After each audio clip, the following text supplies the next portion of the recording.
the narcissists sort of say a line like that, like, I'll crush you, and they're sort of the equivalent of a little kid putting on a villain costume. For the psychopath, they will crush you, and the villain costume is actually their real clothes. So let's talk about the malignant narcissist. Now, this is sort of like kind of the most frightening series of episodes in this, because this is where narcissism can feel downright dangerous, more than it usually does. And I often consider malignant narcissism to be the last stop on the train before it turns the direction towards psychopathy. But there are major differences between malignant narcissism and psychopathy. And we're going to talk more about that in a moment, because the distinctions between the two become very important in understanding all of this. So, what is malignant narcissism? It has the same base as all narcissism: little or limited capacity for empathy, entitlement, grandiosity, validation seeking, arrogance, superficiality, all the usual stuff. But in the malignant narcissists, we also observe some other patterns we don't tend to see as much. We can, but not as much in the other narcissistic styles. And these include exploitativeness, manipulativeness, coercive control, and a sense of being very controlling. There is a meanness, a menace, and a cruelty to malignant narcissists that isn't typically observed in other forms of narcissism. Now, as a rule, malignant narcissists are very deceitful. They lie regularly to suit their purposes and to protect their interests and their fragile egos. Now, in people with malignant narcissism, or people who are malignant narcissists, we see patterns we also observe in antisocial personality disorder. Now, that's the diagnostic name to the pattern more of you are used to hearing as being called psychopathy. This is where the territory like deceit and exploitativeness all come in. People who have antisocial personality disorder or psychopathy have a willful disregard for the needs and the safety of other people. They typically manifest a willingness to take advantage of other people, and they tend to be ethically and even legally pretty sketchy. They will bend and break rules and laws and intimidate and bully people for their own advantage. So in malignant narcissism, we also tend to see a focus on themes like power, profit, and pleasure. Malignant narcissists are motivated by power, which they may get by controlling and oppressing people through coercive leadership, through money, any way that they can hold power over other people.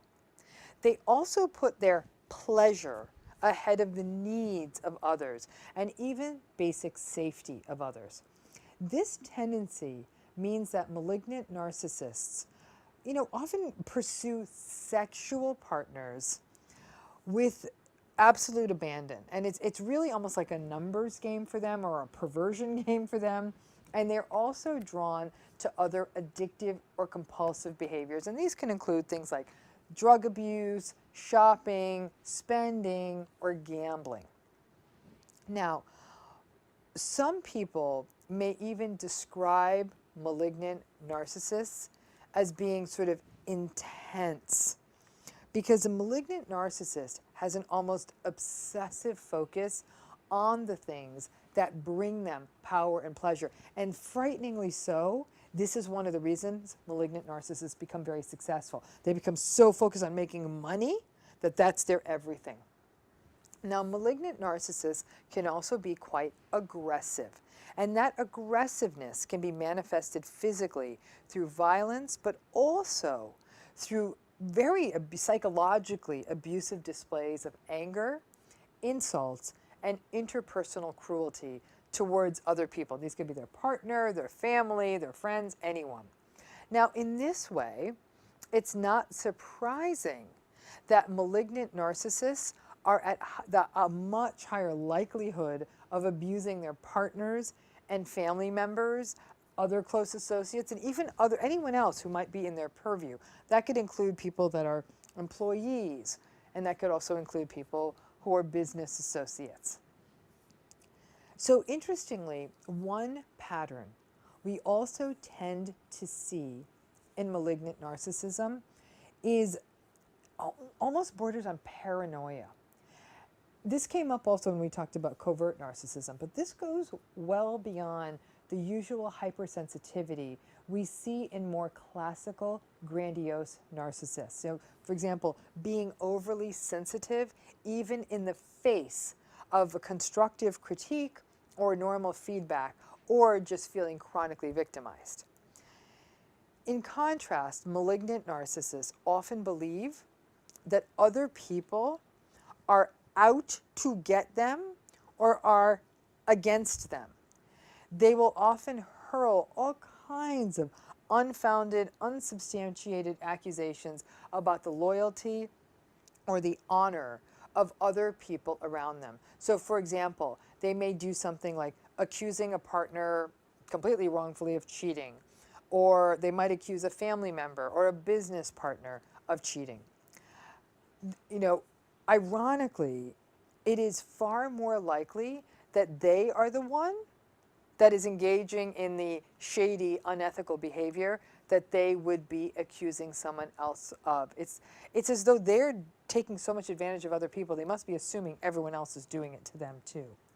They may have all sorts of elaborate security systems on computers and their homes and never let their phone out of their sight. It's actually a signature move. They'll take their phone into the bathroom rather than leave it on the table, even if you're there at the table with them. They can even fall under believing in sort of conspiracies and believing that other entities like businesses or governments are out to get them and harm their business interests in one way or another. Their paranoia, and this is where it gets interesting, their paranoia can often fuel their rage.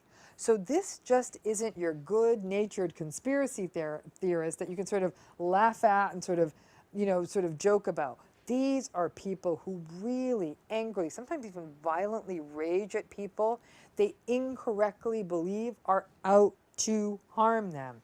And that can make any form of relationship with them quite challenging because it is sort of very paranoid and it's really not based on anything in you. It's very much their vulnerabilities and their sensitivities. Now, in some ways, their paranoid fears may be actually somewhat founded because they have harmed and screwed over so many people that in fact someone may be coming out to get them. But it isn't that simple. They really do view the world through a lens of threat. And frankly, it is likely a projection. They are so sort of committed to manipulating, exploiting, and harming other people that it is also quite possible that they project that behavior and intention onto other people. Now, personally, I think that malignant narcissism really lines up beautifully with the work of Paul Hewson Williams, who in 2002 wrote a paper about something called the dark triad. The dark triad is comprised of narcissism. Now, you already know narcissism. You know it better than any student I've ever worked with. You got this. Psychopathy, and something called Machiavellianism. Now, while malignant narcissists aren't what we consider to be psychopaths, as we describe psychopaths in the theoretical literature, and when we look at how psychopaths are written about in the words of classical writers in this field, like Robert Hare, in the dark triad, the word psychopathy refers to patterns that include charm, impulsivity, lack of guilt, little regard for the consequences of their behavior, and a willingness to exploit other people. The Machiavellianism part of the dark triad reflects a person who is focused above all on their superficial reputation and is calculating and cunning in a manner that could be viewed as strategic. But their calculated behavior absolutely does not account for hurting other people. They just don't care. They don't care about being unethical, and they're absolutely willing to bend and move the rules to their own convenience to achieve their goal. And the triad, the dark triad, is just wrapped up in a bow of a whole bunch of other personality patterns, including being disagreeable, being callous, and being dishonest.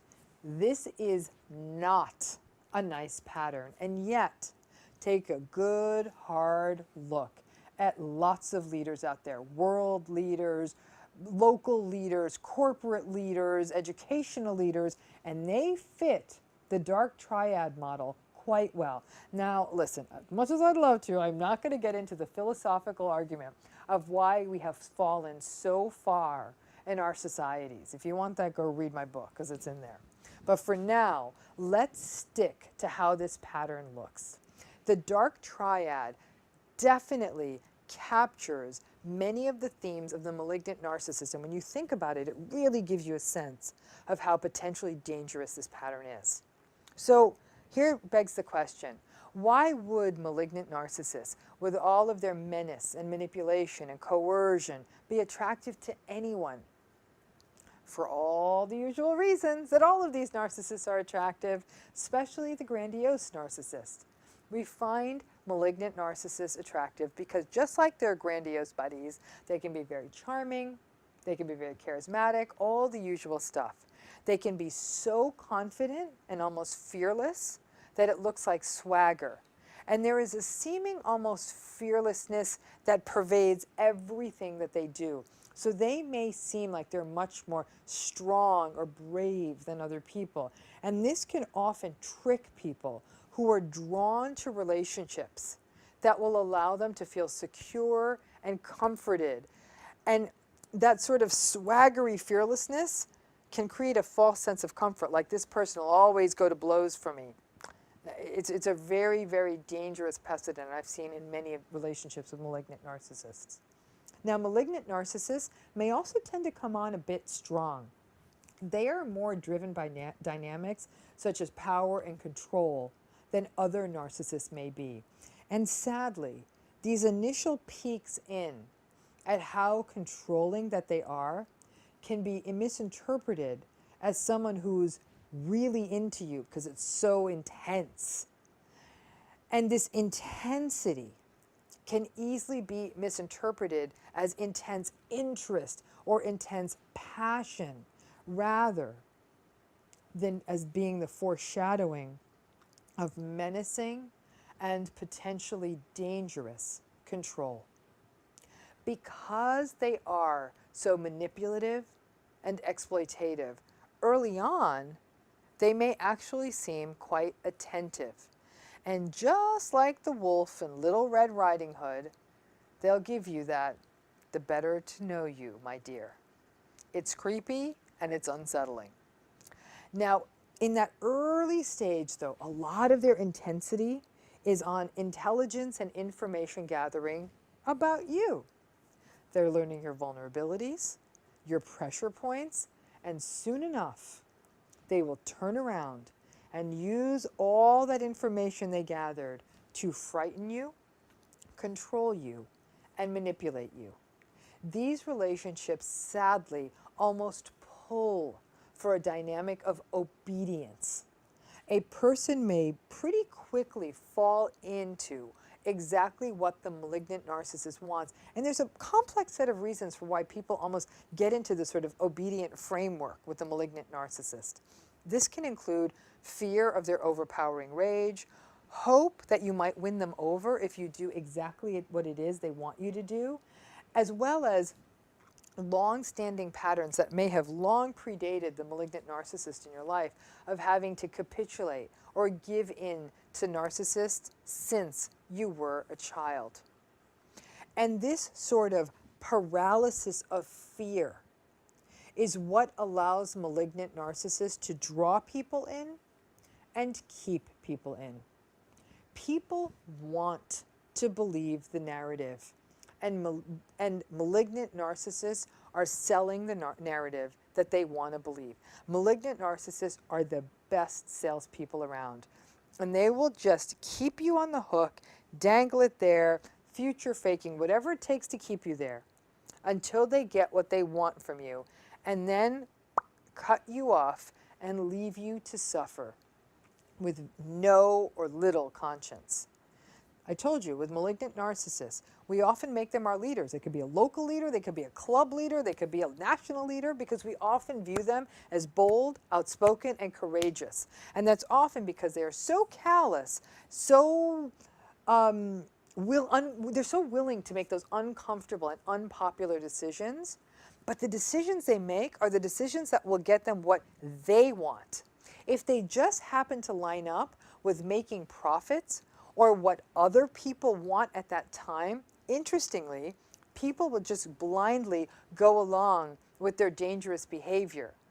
And it's interesting because it's this blindly following and not recognizing the malignant narcissists are just doing what works for them. It's in this way that many people end up with malignant narcissistic bosses. They believe the hype. And in many industries out there, it's so sad, law, medicine, academia, finance, you name it, it can feel like you have to go through a hazing ritual to come up the ranks. As a result, the malignant narcissistic leaders are able to get away with their horrific treatment of other people because people think it's just sort of part of the process of working in that particular workplace or industry. So that was sort of an introduction to malignant narcissism, which by now you're thinking, yikes, this actually feels a bit more dangerous than the other kinds of narcissism we've heard about, and actually you're going to hear about. And it kind of is. In terms of violence being perpetrated by narcissists, it's very often this, but overall, where it is most compelling with the malignant narcissist, as you're seeing, is this almost menacing, overpowering, unethical, willing to break all the rules, no holds barred narcissism that bizarrely is both enticing and terrifying. Here's a question for today. What's more challenging? A relationship with a narcissistic person or with a psychopathic person? Drop your answers in the comments. I'm real curious to hear what you have to say. So, some of you may have been in both of these, some only in one. But if you've been through both, you really are going to have the answer. But I'll get to that answer. But let's just sort of start with the basics on narcissistic relationships and psychopathic relationships. Both are pretty awful. So we're really talking about gradations of terrible, difficult, and painful. There's really no good version of these. Both kinds of relationships are messed up. Both sets of relationships are relationships characterized by manipulation, devaluation, confusion, contempt, gaslighting, isolation, fear, grief, all bad things. The only way I can say it is the psychopathic relationships are so treacherous, so devious, so terrifying that you start to feel like you're living in like a Lifetime movie, and not in a good way.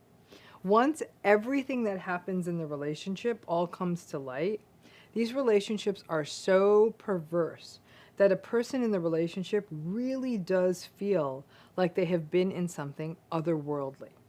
Psychopathic relationships can be characterized by sort of grifting behavior, parasitic behavior, or running a real sort of financial hustle on you. And they tell big ass lies, like big lies. For example, they'll lie about having ever been married before, or having other kids, or they lie about the job they have, or having a job, or how much they make, or where they are from, or how they spend their time. They may have been using false identities, aliases, and even have criminal histories you aren't aware of. Psychopathic individuals are really, really, really good at lying. Way better than narcissists are at lying. The shame makes the narcissist a little twitchy when they try to lie. The psychopathic folks are so cold, so calculating, so cunning, that they would sell your grandmother's wedding ring for bail money while your grandmother is still alive.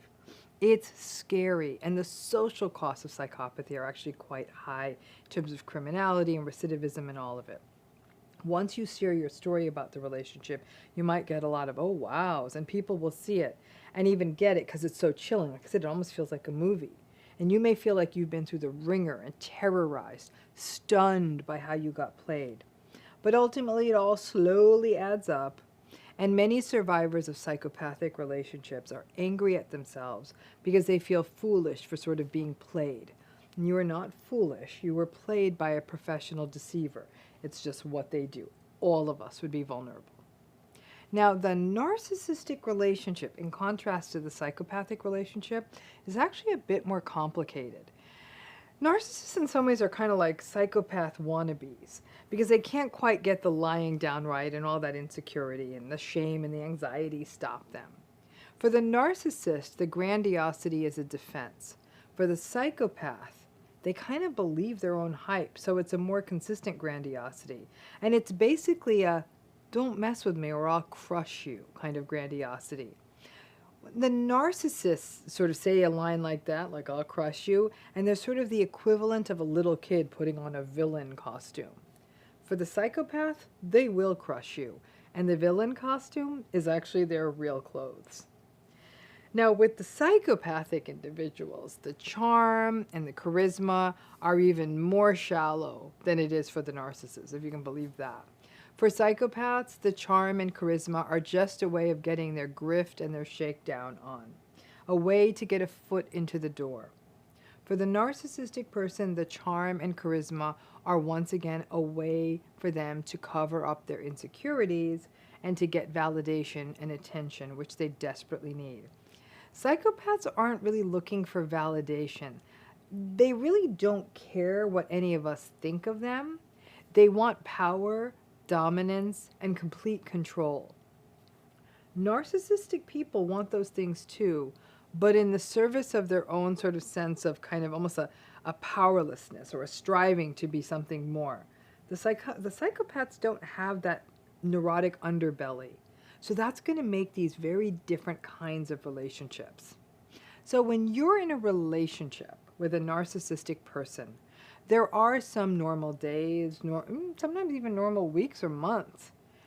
The narcissistic person may actually even be a decent parent at times. They might be a little sweet, warm, friendly. With the psychopath, maybe for a minute.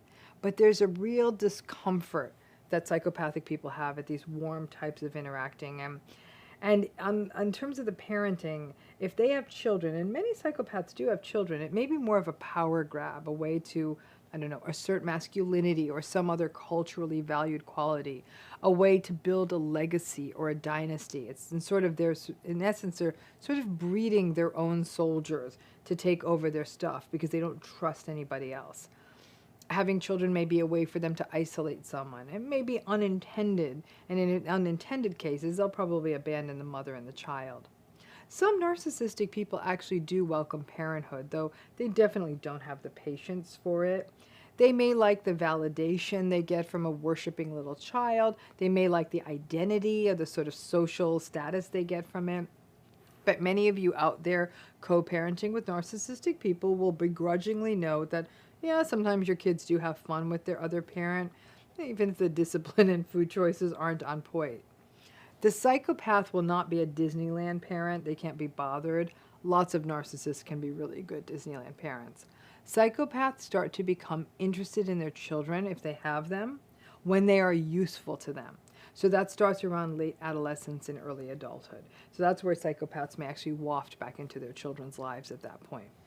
So the confusion in the narcissistic relationship comes from the mashup of the good days and the bad days. The vacillating between the stuff that works and the stuff that hurts. There's a greater long-term likelihood of getting stuck into a cycle of self-blame with a narcissistic person because of the good days, that trauma-bonded back and forth between good and bad. In a psychopathic relationship, it becomes a day-over-day sense of fear, of menace, of perhaps seeing this person function really well at work or in politics or other public arenas, but really other than for the first minute of the relationship. They may then go on to become rather cold and clipped in any of their interpersonal relationships. And the only kind of node of connection people may have in an intimate relationship with a psychopath is sex, which can be quite dominating, cold, degrading, or disconnected from emotion. Psychopathic relationships are unsettling and they're scary. Some people will say it feels as though I was living with a cold stranger with a sort of confusing backstory and the stories didn't always track. And some people say, I actually was scared to go digging any deeper. People will sometimes say that the thing that attracted them to a psychopathic person wasn't just the superficial charm, but their take-chargeness, the sense that the psychopathic person knew exactly what they want, and even the sense of power that they inhabited and possessed. Narcissistic relationships, in contrast, are heartbreaking and disappointing, hopes up and hopes down. It's a different kind of pain in the narcissistic versus the psychopathic relationship. In both cases, you're manipulated, gaslighted, and confused. Narcissistic relationships get really bad when the narcissistic person is triggered, whether by shame or failure or disappointment. Psychopathic relationships get bad when they are questioned in any way. Psychopathic people do not like being questioned, and when their false self, which they've so carefully curated, is taken apart, they don't like anything or any line of questioning that shows the cracks in it. It's less about failure for them than being questioned, and at that point, you might see their impulsive, even dangerous rage. Sadly, where the road meets on the two of these personality styles are the malignant narcissists, the cold, callous, hostile, impulsive, malevolent, just slightly insecure folks. These relationships are still more cold than not. Very few of the good days and lots of fear, control, and menace, but not as much of that cool confidence that we tend to see in a psychopathic person. When it comes to danger and risk, the psychopathic relationships are definitely worse. There's a greater likelihood of menace, threat, and violence, and the lack of remorse means that they simply eradicate someone who may get in the way of their power grab and their well-honed facade. The impulsivity we see in narcissism means that there could be a quick, snappy rage in response to something they don't like. Narcissistic people, as we know, we definitely do see aggression and violence in these relationships. It may be a little less calculated and cold. You might be able to clearly witness the escalation. With the narcissistic relationships, the day-to-day will be a messy, unsatisfying roller coaster. With malignant narcissists, there may be more likelihood of harm, danger, and physical and financial risk. But otherwise, it's just a mess. And there's still going to be fear, but maybe not as much as we might see in a psychopathic relationship. I know many people have some confusion. They might say, what kind of relationship am I in? Is this person psychopathic? Are they narcissistic? Psychopathy is much, much more rare. I hope this video clarifies a little of this on the basis of the kinds of challenges and experiences you've had in the relationship. And the final piece is, what about when it's time to get out? Clearly, a psychopathic relationship may often represent more danger. Again, that lack of remorse and the calculatedness and the likelihood and the history of impulsivity and high-risk behavior. A safety plan is often essential, and working with a domestic violence program may be necessary. We'll have those resources in the video notes. These are people who don't like losing power or being out of control. And even if they're not violent, it may get horribly punitive around divorce, custody, finances, and a sense of menace always hanging out there. A lifetime spent looking over your shoulder, and a greater likelihood of post-separation abuse. With narcissistic relationships, it can be all over the map. If you're the one leaving, it'll never go smoothly because they don't like abandonment, they don't like losing. With the malignant narcissistic folks, we may see more of the higher risk situations. With the other types of narcissism, it's more flying monkey, smear campaign, victimized rants on social media kind of stuff. The divorces are still messy as hell. Ego injury makes them vindictive. And while both psychopathic and narcissistic individuals are vindictive and impulsively vindictive, that pattern could end up manifesting as slightly more dangerous in a psychopathic individual. Relationally, I do think that while there's a lot of overlap, there's a real difference between the two relationships, and both are awful. And it's really not fair to say one is easier or harder than the other. They're just different. So, forgive me for the non-committed answer and sort of the trick question, but it's true. Which one's more challenging? I'd have to say it's a dead heat. Both are horrific. That good and bad vacillation can mean the narcissistic relationships get a lot more confusing. The fear and the menace means that the psychopathic relationships are more scary. So people get stuck for somewhat different reasons, and the thought process that's happening in the relationship can be quite different. That's, like I said, both groups get stuck, but the experience is different. Getting out feels different, and the outcomes can be quite different too. Can narcissists evolve into psychopaths? What do you think? Drop your answers in the comments. What do you think? Drop your answers in the comments. Can narcissistic people evolve into psychopaths?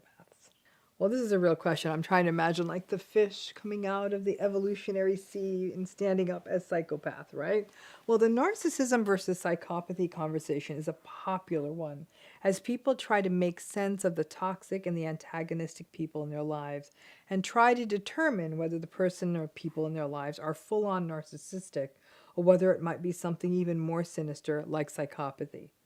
Now, narcissism and psychopathy are both personality styles with lots of overlaps.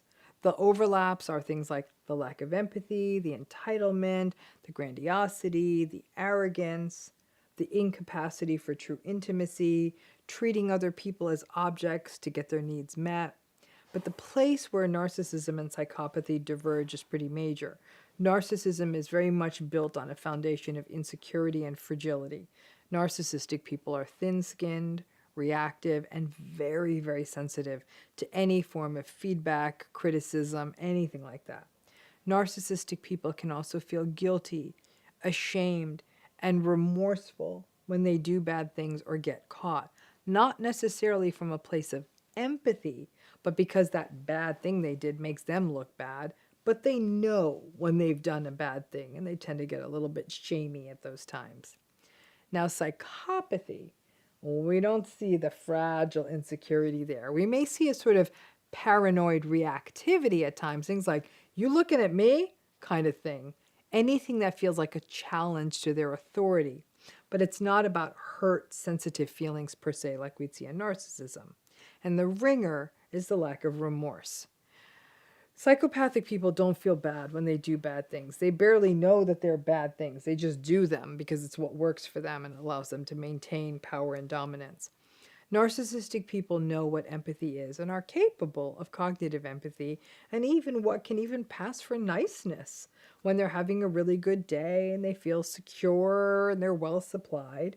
Now, in psychopathy, what we see is very shallow and superficial charm, but nothing that even has a slight whiff of empathy. Because there are some clear distinctions between the styles, there is little likelihood that a narcissistic person will evolve into psychopathy. In fact, there is literature supporting the idea that psychopathic people start to mellow with age. I mean, at some level, criminality takes energy, right? It's a little bit hard to run a hustle. We get tired as we become older.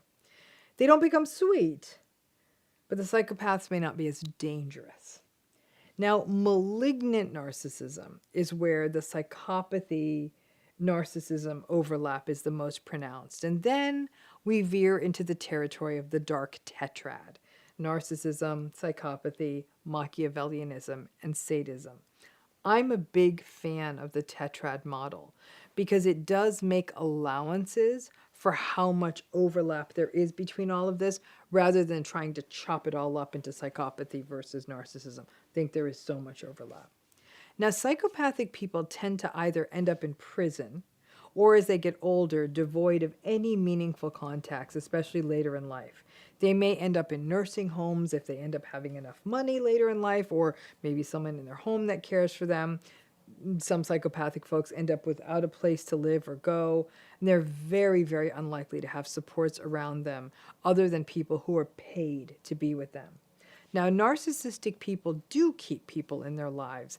They may be as mean as they always are, just as critical or me as they are, but narcissistic people are more likely to have marriages, children, to stay in touch with families, and so there are more eyes on them as they get older.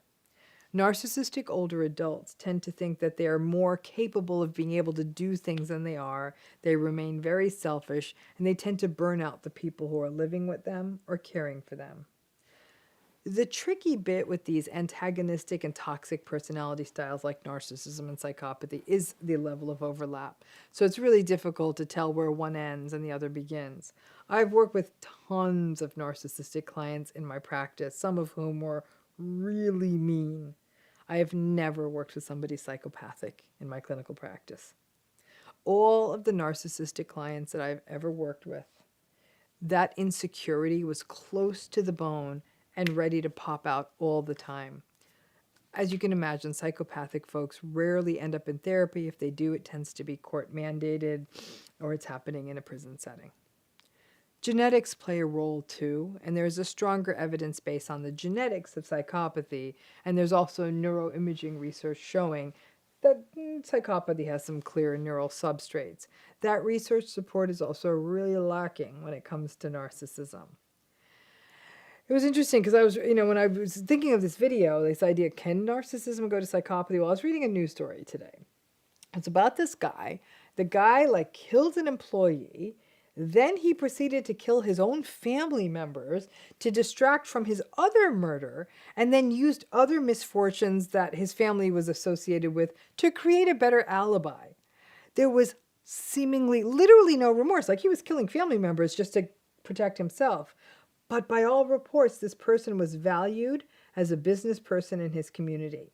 That picture feels more psychopathic, and a reminder that psychopathic people can not only hide in plain sight, just like narcissistic people, they can flourish in plain sight. However, with age, these styles tend to soften on the edges, like I said, because it takes a fair amount of energy to be an asshole, let alone a dangerous one. But now back to the original point of the video is, can that narcissistic person jump the rails into full-on psychopathy? Not likely. Think of it as there's a canyon between narcissism and psychopathy. You're not going to be able to jump that canyon. Definitely, over time, there's change, but it's definitely not narcissism becoming psychopathy. That's not a normal evolution. It's very likely that some of the tracks on psychopathy might even be set pretty early in life because there is a sort of a genetic and temperamental piece to this.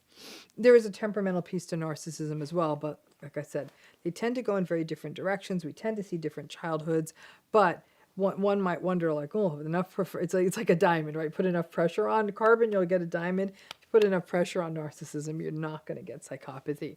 You're just going to get a more difficult narcissistic person, but that insecurity will remain. Psychopathy, an entirely different beast. Hope that clears it up, and thanks again.